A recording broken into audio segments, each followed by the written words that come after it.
Good afternoon and welcome. We'll be starting the service shortly. To support accessibility, we are offering American Sign Language interpretation and Spanish interpretation. To access these options, please click the globe icon at the bottom of your screen and select your language. You may also choose to mute original audio. If you have questions about interpretation, please direct message Angel Campbell or email them at acampbell@mnadv.org.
Good afternoon, and thank you so much for being here.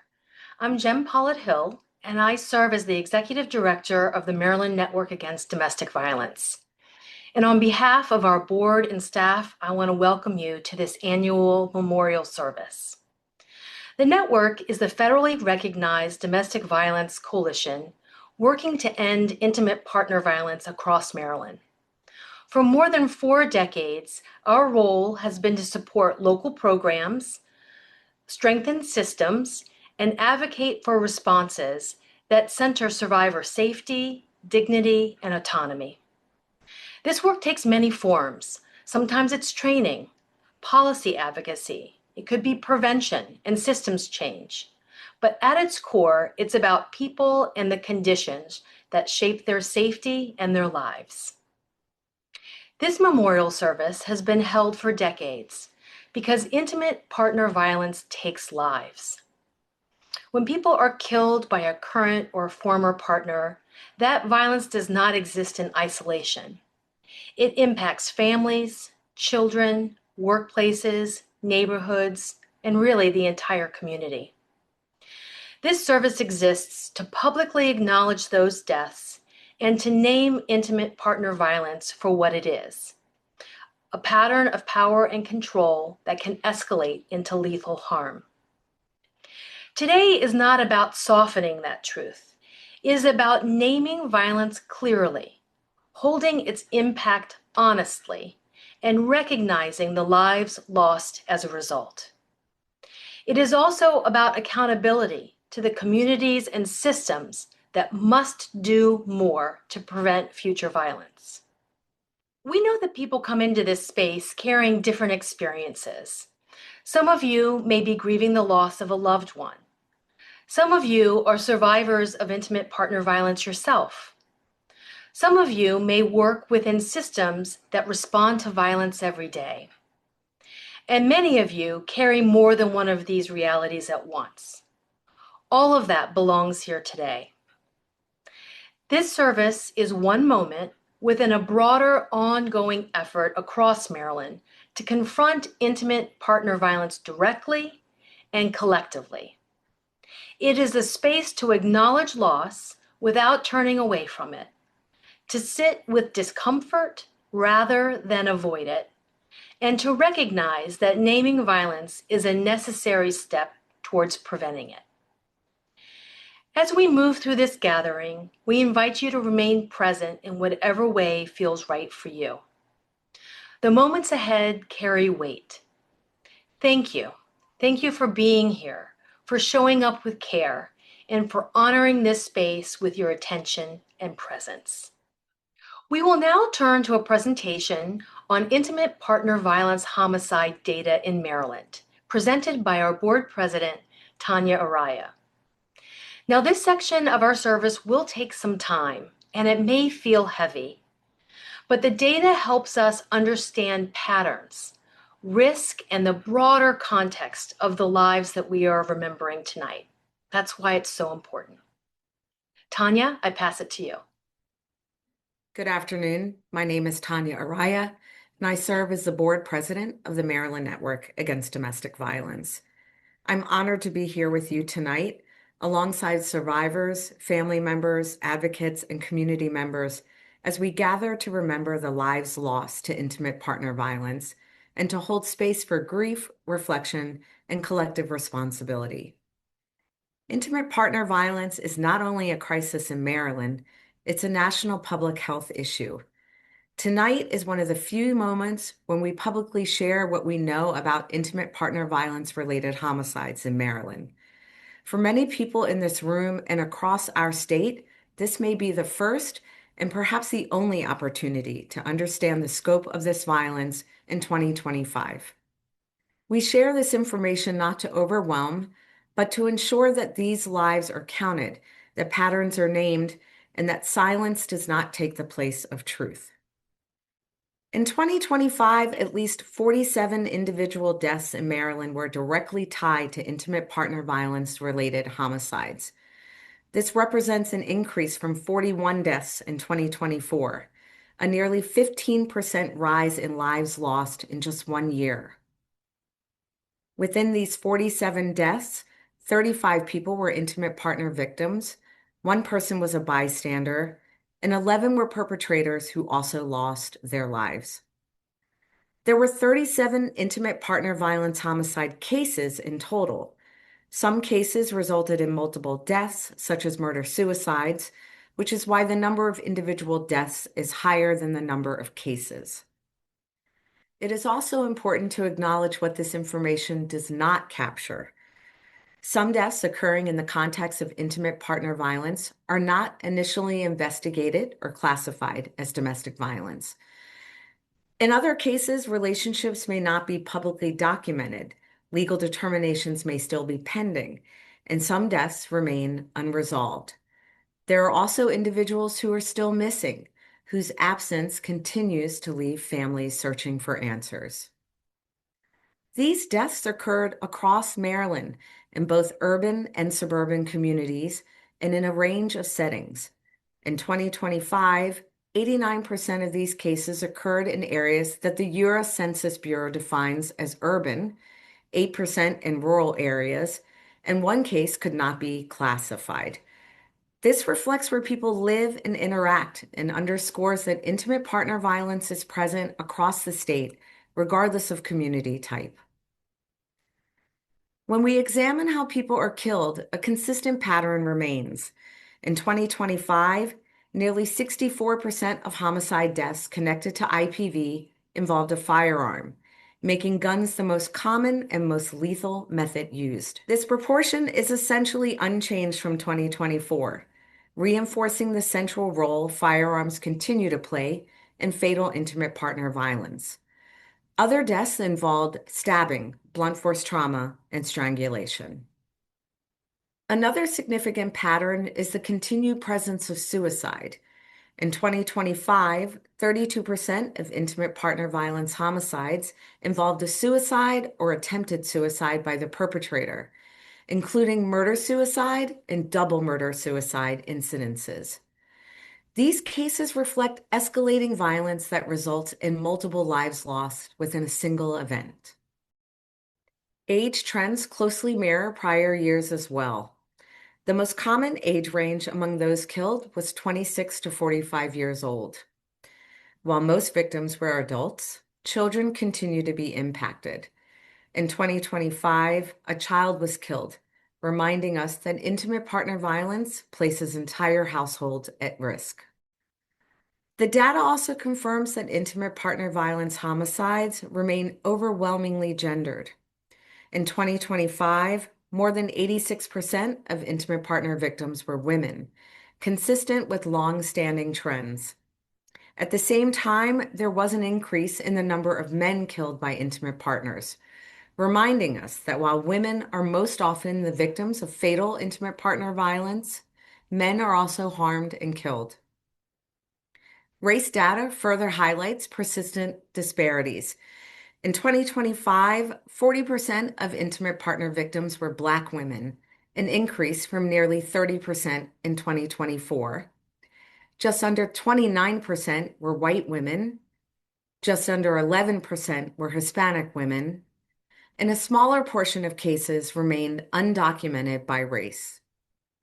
These figures show that Black women continue to experience a disproportionate share of fatal intimate partner violence in Maryland, pointing to enduring inequities in safety, exposure to risk, and access to protection.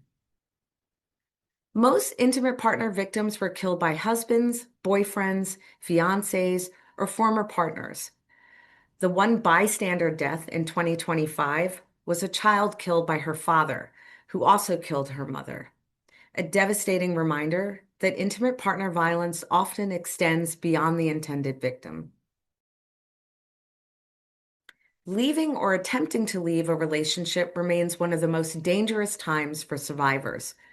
In 2025, separation was identified in nearly 15% of cases, reinforcing that the period surrounding leaving is one of heightened and often lethal risk. In 27% of cases, someone involved had a known history of seeking or being issued a domestic violence protective order, pointing to earlier moments when intervention to reduce harm might have been possible. Taken together, the 2025 data shows both continuity and escalation. More lives lost than the year before, firearms remaining the dominant method of killing, suicide deeply intertwined with intimate partner violence, and women, particularly Black women, disproportionately impacted. These patterns are not new and not random. They reflect identifiable risk, repeated warning signs, and moments where violence escalated rather than de-escalated. Intimate partner violence homicides are preventable. The data shows where risk concentrates during separation, in histories of violence, in access to lethal means, and in moments of crisis that often precede fatal outcomes. Tonight, we remember the people behind these numbers, the individuals whose absence is felt by families, friends, and communities across our state, including those whose names we do not yet know, and those whose stories are still unfolding.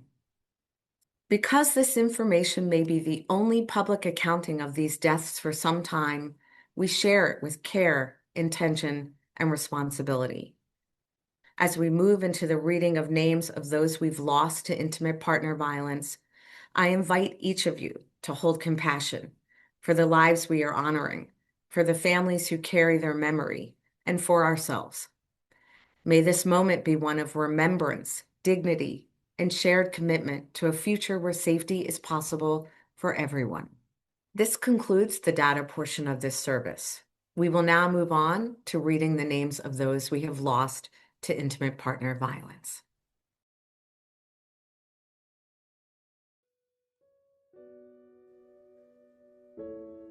Alexis Schuler,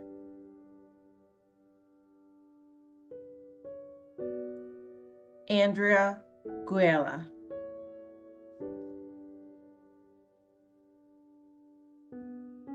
Antonio Dillard,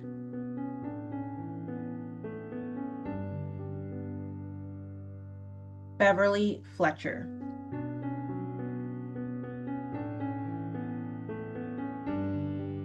Brianna Pauline Burton,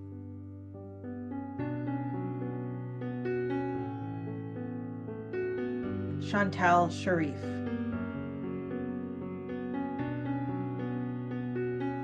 Shaquanda Latice Odom,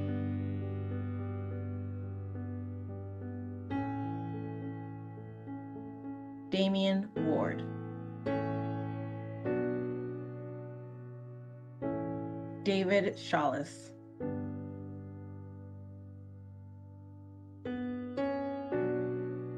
Dante Chase,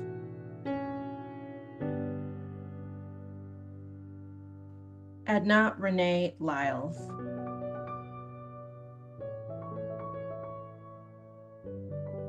Heather Elizabeth Beaver,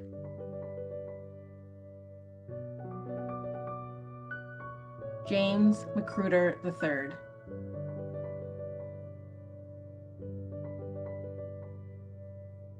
Joanna Gibbs,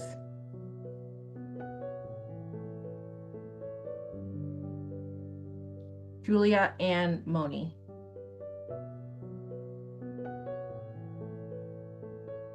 Karen Franklin,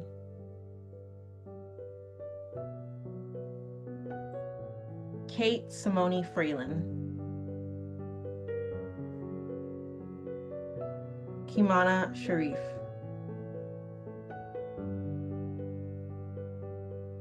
Kylie Long,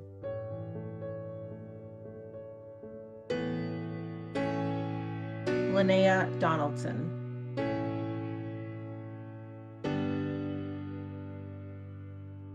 Lesbia Mileth Ramirez Guerra,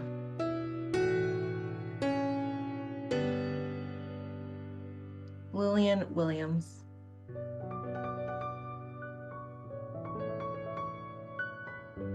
Maryland Lewandowski,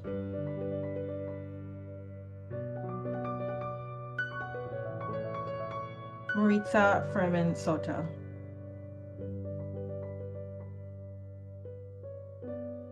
Monique Charles, Moniette Marie Stevenson,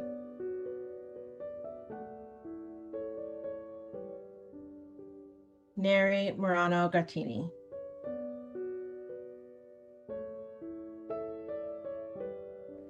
Paige Elizabeth Grove, Patricia Watson Geiger,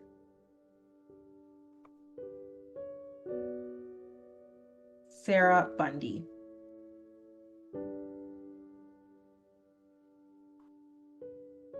Sarai Concepcion Aragon Cruz,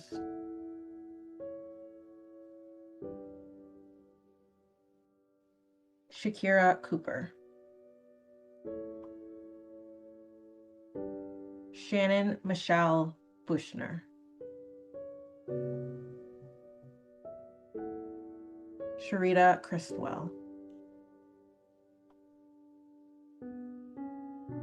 Sharon Turner,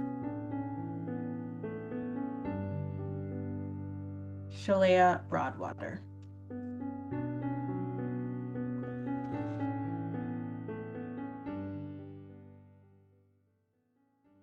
Good afternoon. My name is Whitney Adele, and I'm the Prevention Coordinator at the Maryland Network Against Domestic Violence. As we bring this service to a close, we do so carrying the weight of the names we have just spoken. Each name represents a life taken too soon, a family forever changed, and a community left to grieve. What we know and what we must clarify is this: these deaths were preventable. Intimate partner violence homicides do not happen in isolation. They are preceded by warning signs, escalation, separation, and prior harm. When we look closely at the stories behind the data, we see points where intervention could have occurred earlier, where safety could have been strengthened, and where violence might have been interrupted before it became fatal. And today I want to briefly lift up a few cases to help ground this truth. In one case, a woman had recently left an abusive partner and began rebuilding her life with a new partner. She had previously sought help after experiencing severe violence, including strangulation, and had taken steps to hold her former partner accountable. Multiple lethality factors were present, including a history of serious physical violence, threats to kill, jealousy connected to a new relationship, and the heightened risk that comes with leaving. Despite clear warning signs and prior system involvement, the violence escalated and her life was taken. In another case, a woman was in the process of separating from her husband. A court had issued a final protective order weeks earlier, recognizing the risk she faced. The relationship was ending, legal steps had been taken, and the danger was known. Yet within a short period of time, she was killed in her home. And this case reminds us that moments of separation, even when accompanied by legal protection, can still be among the most dangerous times for survivors. Lastly, in another case, a woman was murdered and grandmother were found dead in her home.